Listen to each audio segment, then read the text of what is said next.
My name is Sean Ryan. We're in southeast Queensland on a plantation of Gympie messmate and spotted gum. These trees mature at around 30 to 35 years of age.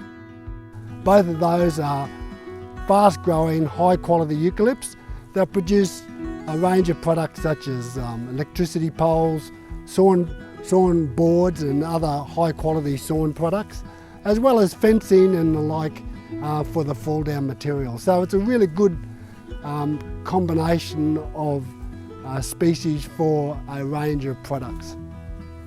Periodically we graze the plantation with cattle for a number of years.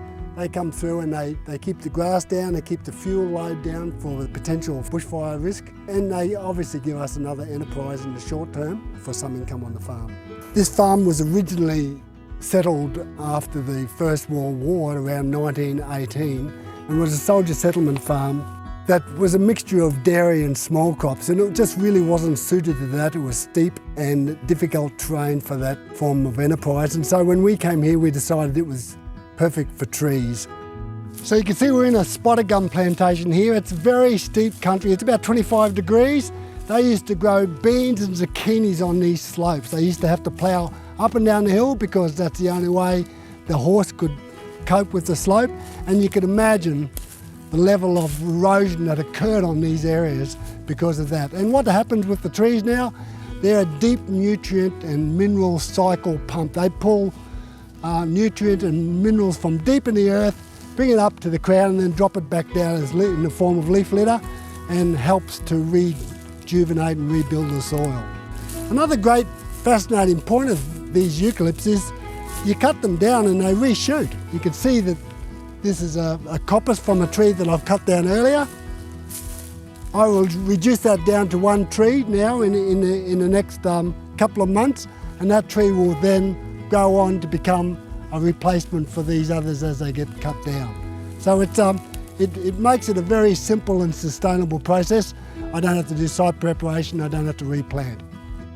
Over time, because the trees tend to grow at different rates and we're removing them at different points and then those trees sucker, you end up with a multi-age plantation, which also assists in supporting wildlife for birds, gliders, possums, swamp wallabies and echidnas and other mammals on the ground.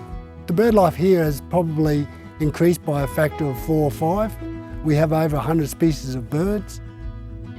So each year we carefully select which trees we're going to remove based on either reaching their full potential now or starting to deteriorate with some dead branch stubs or things that are going to impact on the tree in the long run.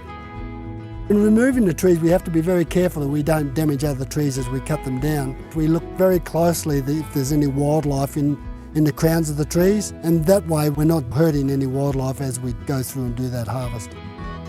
Of course, landscapes, climates and farm types all have a bearing on how trees can be used in different ways on farms. So, join us for another episode to learn how other farmers are successfully putting trees to work and reaping the rewards for the farm business, the environment, and all the while producing the ultimate renewable resource of wood.